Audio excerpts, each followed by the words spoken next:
Ladies and gentlemen, boys and girls, thanks for tuning in to this Friday episode of the Engine Room Podcast, brought to you as ever by tokenmetrics.com. You've got Dylan and Bill here with you today, and we've got our external guest, Mr. Justin Giuliano, with us. He's the founder and CEO of JAG Industrials, also known as JAG Network. Justin, thanks for joining us on the show. Thanks, Dylan. Thanks, Bill. It's good. I'm happy to be here. Right on, man.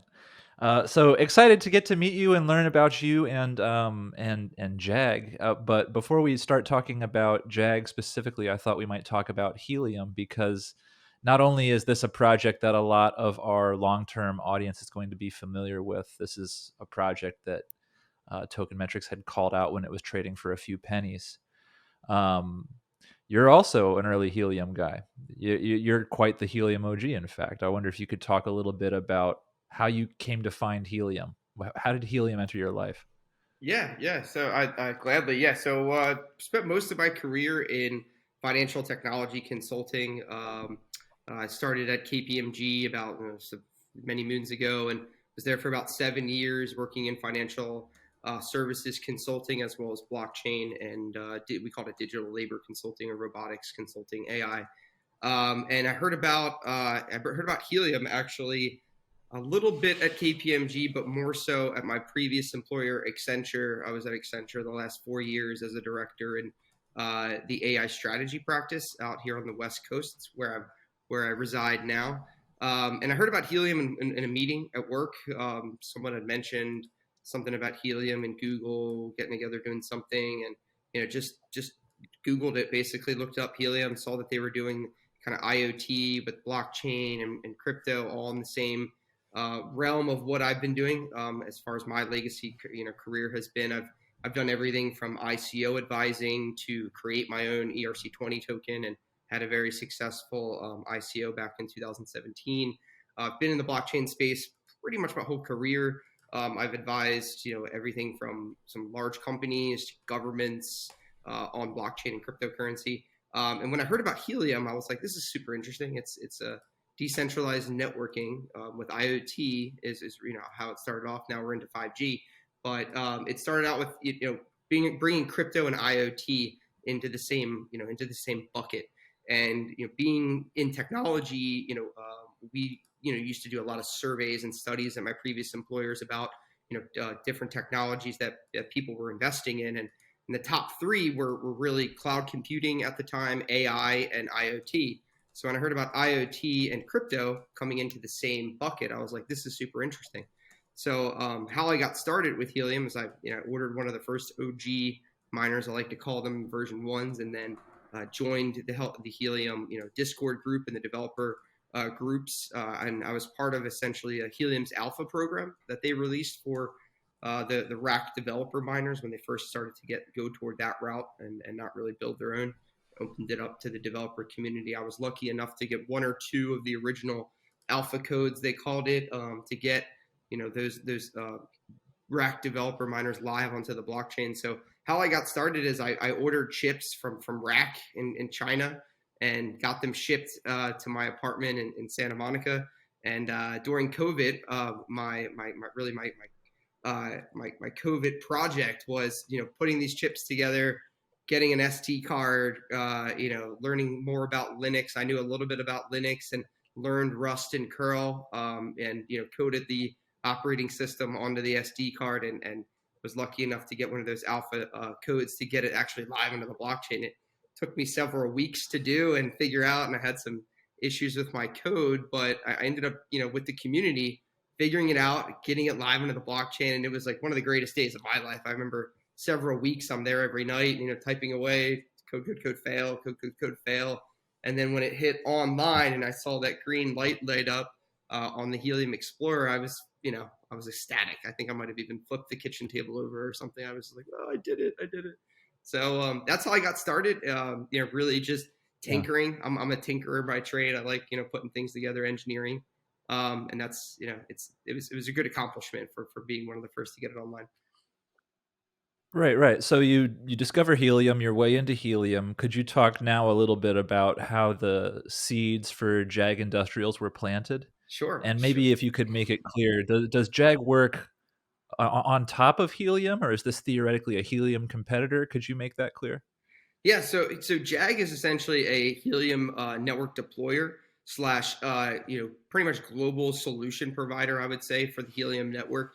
We do everything from deploy hotspots in the thousands now. We have several thousand across I'd say 25 or so countries. We're really looking to push it internationally, and especially third world countries, bringing smart sensor technology to places where they barely have internet connection. Is really a goal of ours. So really that solutions provider.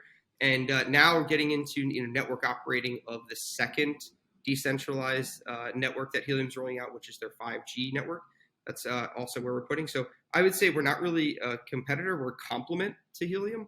We're bringing sensor solutions to market. We're building our own IP as far as sensor management consoles and customer portals and admin portals and such that our customers and hosts use, and we're really getting really the equipment out very quickly to the customer.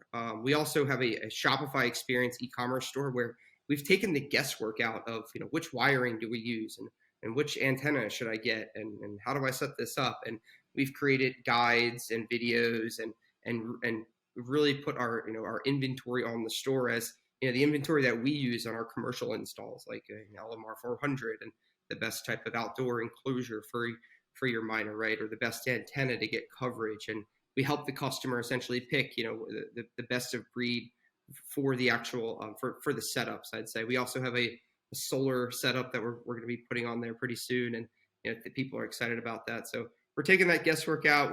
We're building solutions, and we're helping to build the network overall. Mm-hmm.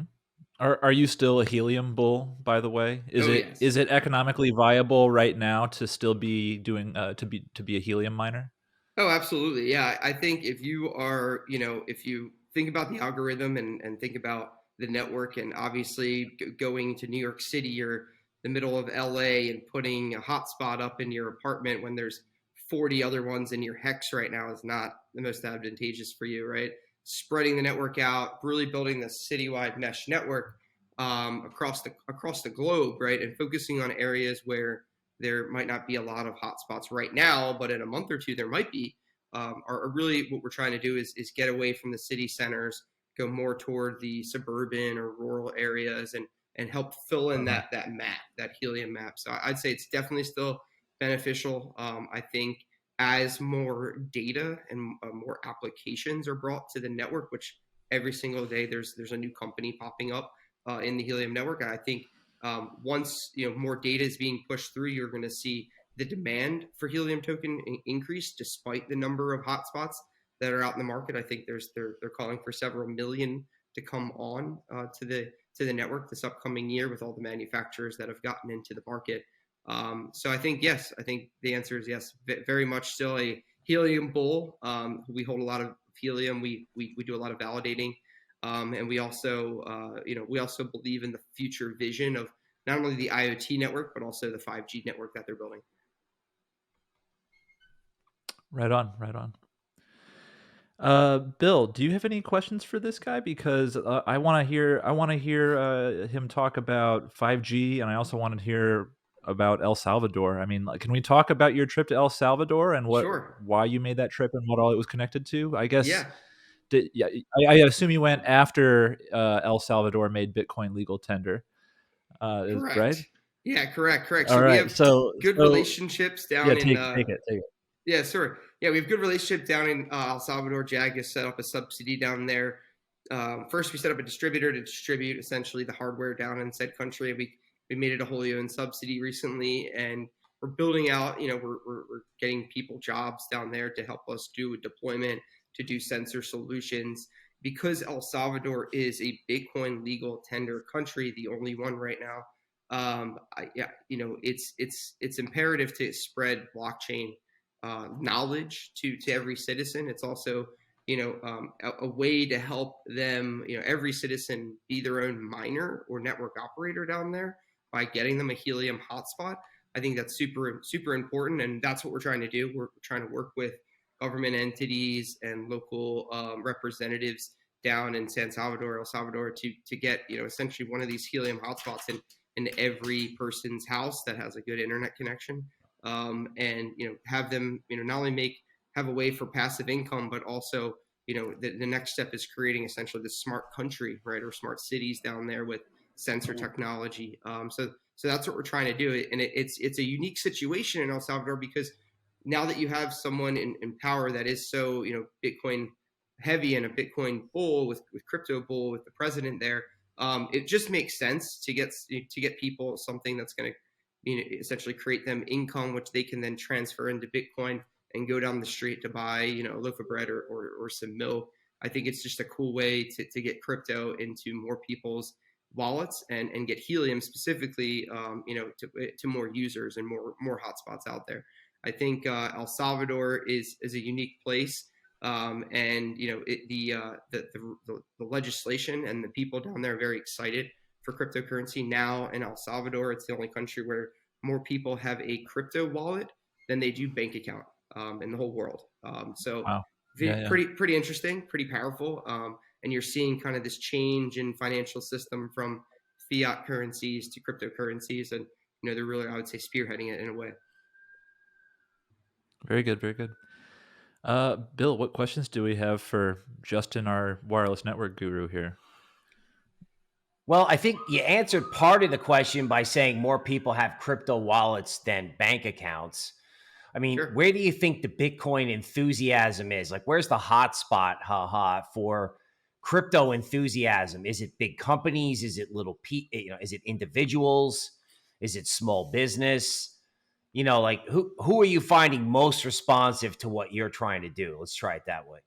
Absolutely. Yeah. I would say it's a bottoms up approach, right? So with cryptocurrency and any financial system in general, it's really always a top down approach, right? You have central banks at the top creating currency, and it trickles down to the lower levels of the economies and the people, right, that use that said currency.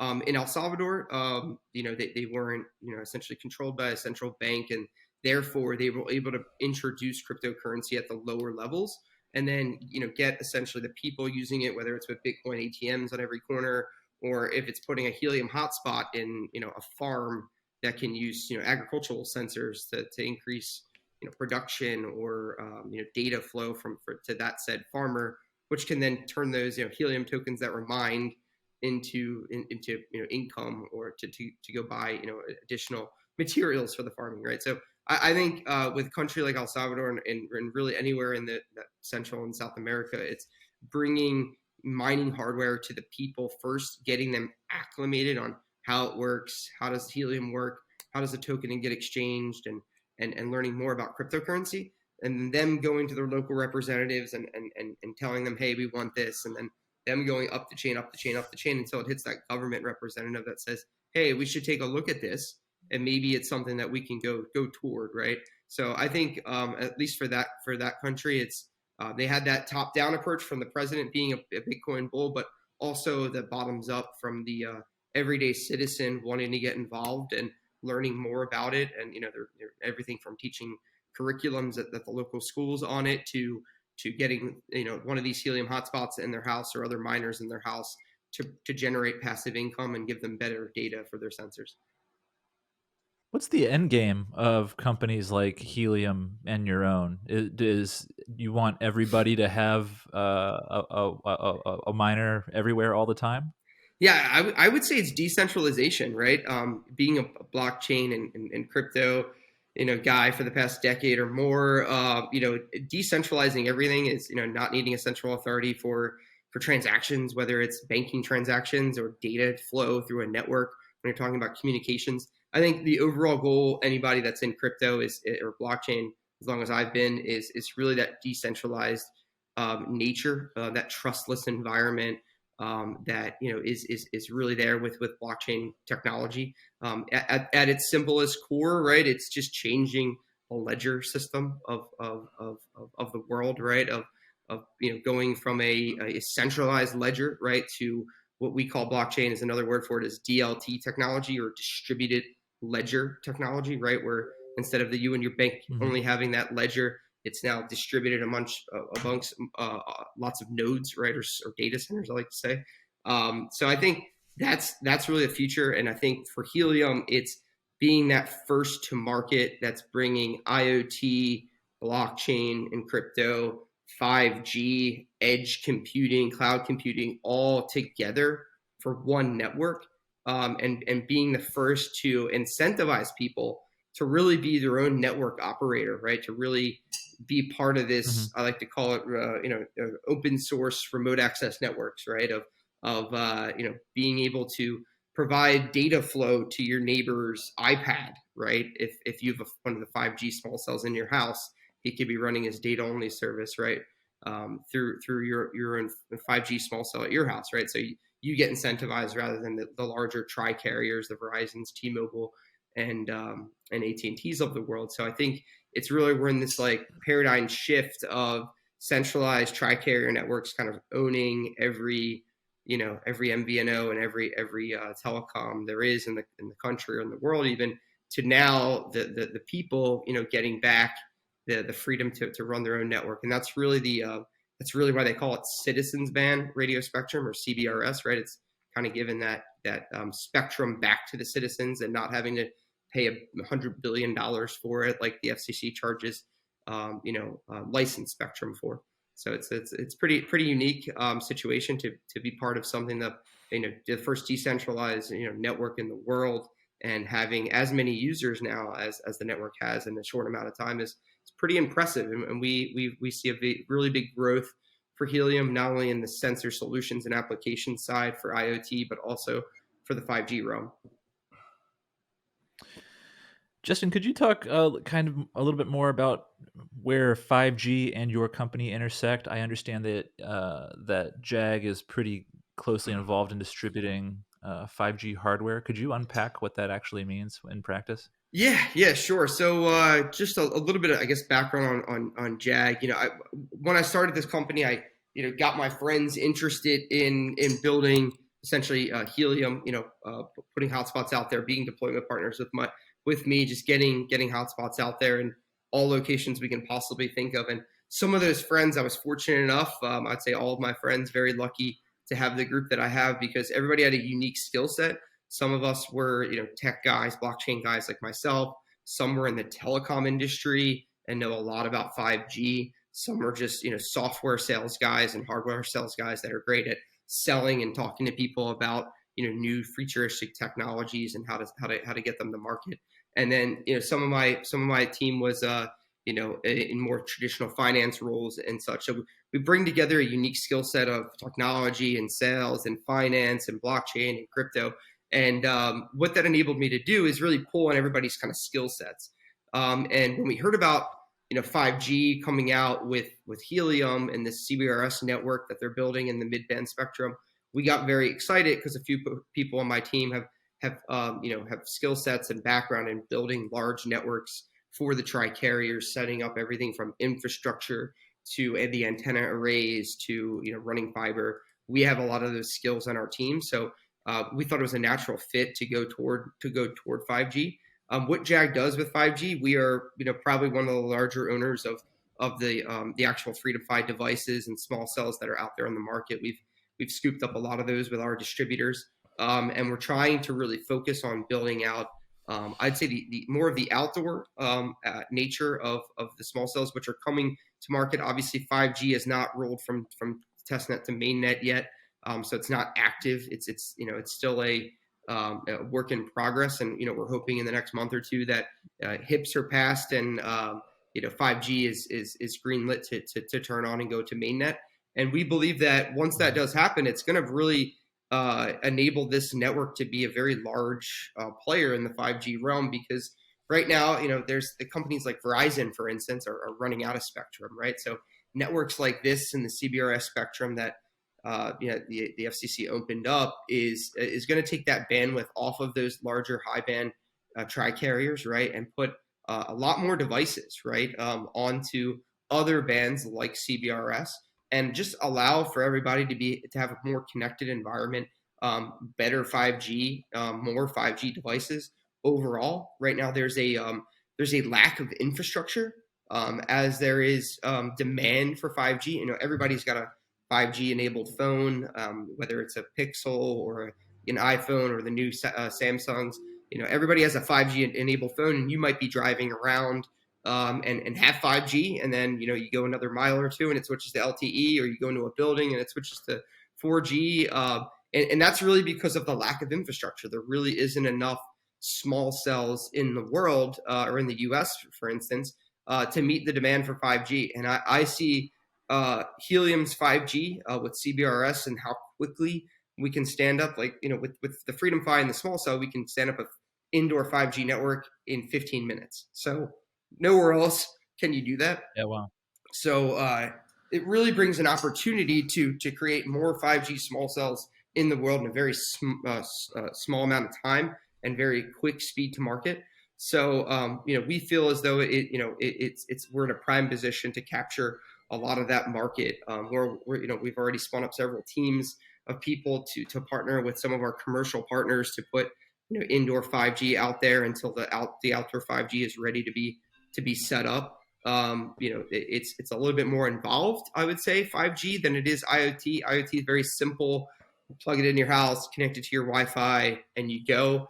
5G a little bit more complicated. You need higher speeds of internet because it's more data flow. You need to have propagation when you're talking about setting up the small cells, whether indoor or outdoor. It's a little bit more site development costs, I'd say, involved with setting up 5G rather than just running a LMR 400 to an omnidirectional antenna on your roof that most people do with IoT. It's a little bit more involved. So I think it's going to be probably a little bit slower of a start to mass adoption to 5G rather than the IoT. But I think once it is stood up, and how many small cells that can come online in a very short amount of time is exciting. I think the statistic is there's only maybe 30,000 or so small cells between all the three tri-carriers across the country right now. I know they're setting up more and more every day, but it's probably around 30 or 40,000 or so, maybe less. And Helium, I think has the ability to set up tens of thousands of small cells in a very short amount of time with the Freedom Fi gateways all over the country, right? And really create this vision that I think they have, and it's definitely one of my visions as well, as creating this open source, essentially 5G, right? Where going, I don't know how familiar you both are with 5G, but back in the day when Verizon and AT&T were fighting for towers, right? Verizon would build a tower, and then AT&T would build one right next to them and be like, oh, we're gonna compete. And then it's like, okay, why don't we share the tower? So then there's been this progression of 5G. It's like, all right, well, we're going to compete and build one right next to them. And then it's like, all right, we're going to compete, but use the same tower and share the tower. And then it's like, all right, we're going to compete for more spectrum because we needed to buy more spectrum from the FCC. So what did they do? They sold off a lot of the towers they owned to a lot of the real estate investment trusts of the world, Crown Castle and such, which own a lot of the towers with 5G, and not many people understand how this works, because those tri-carriers wanted to use that essentially asset money that they got to go buy more spectrum, and that's, I think there was an auction earlier this year where I think AT&T bought $100 billion worth of spectrum, right? So spectrum is not cheap. So I think there's been this progression of we don't want to share our towers and our space to we'll share our towers, and we'll rent the towers now, to eventually being like, why don't we just share 5G across all the networks, right? Where, depending on, what range you are, which tower you might be switching back and forth to different 5G carriers in the future, who knows? And that's really this idea of decentralized ISPs or open source remote access networks. I think that's where we're going. I think there's a lot of players in the space like Dish Network that are kind of leading the way and really forward thinking there of that type of networking in the future. And I think that's the goal of 5G for Helium, is being able to for anybody to be their own network operator and set up their own 5G, whether on their house or inside their house or in their building or commercial space. So that's really kind of the goal, I think, of 5G, and kind of what our thinking is for the future is, why not set up something that could benefit everybody as taking bandwidth off of the big tri-carriers, adding more 5G devices, and bringing that infrastructure to meet demand in the world when you're talking about 5G. So what do you see driving demand for the Helium token? Like, for example, is it people setting up nodes? In other words, if Helium went to 60 I guess you're doing quite well, but if helium goes to 9, that might affect your business. So, do you have to consider where helium is and what could drive demand in your business, or do you think about that personally or have a view? Yeah. Well, OG helium guys like myself that mined, several thousand at like a 20 cent price point or below, is very happy even if it's at 9 still. We still made money on helium, but Mhm. for me, it's less about the money and it's more about building the network. It's about changing the world with this technology. I truly believe that sensors, can help people. I mean, think about sensors in a building to save people in a burning building, right? Or gunshot detection in bad neighborhoods and to alert EMS to go support people. Or there's the crisis go or the care bands that the nurses and the use in nursing homes, or for old people that fall while they're walking their dog, and you need to have some kind of emergency support button to hit, right? There's so many applications with sensors that should be being used, but there's a lack of a network for them to be used. Wi-Fi based sensors are good inside the home when you have power and connectivity, but say you live in an area that is a wet zone, and you have a sump pump sensor in your basement for your sump pump to pump water out, and the power goes out, and therefore the sensor doesn't work, and therefore you're not alerted when you're asleep or something, right, of that sensor, so your whole house gets flooded.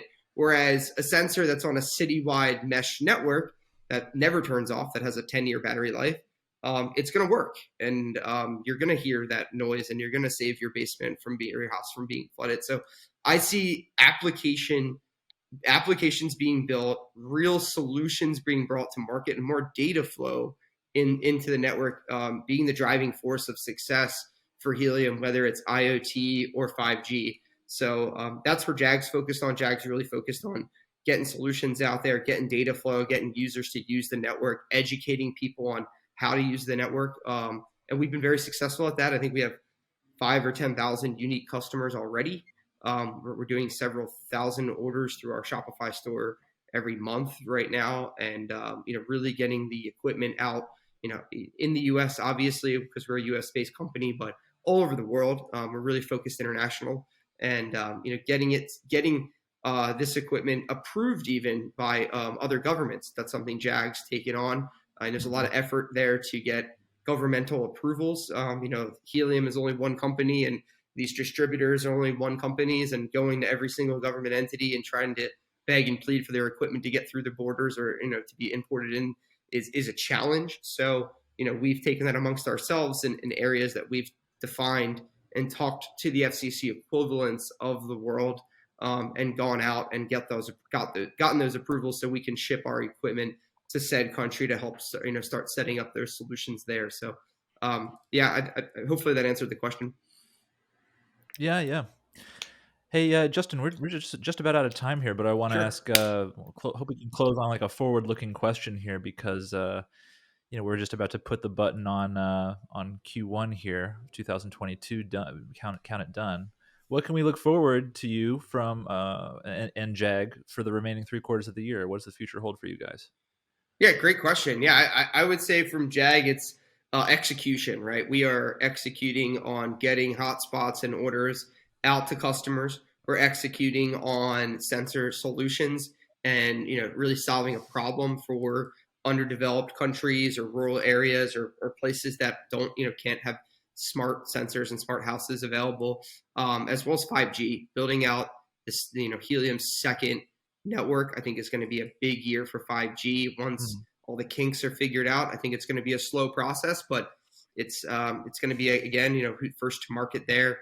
How many of these we can get on in a short amount of time, and then really getting subscribers onto the Helium network, whether it's individual subscribers for data flow or others. I think is really important. So JAG is going to be there to help our customers, educate our customers, help them get equipment online, and build out solutions to everyday problems. So that's really where we're focused, and where you can see JAG going into this year.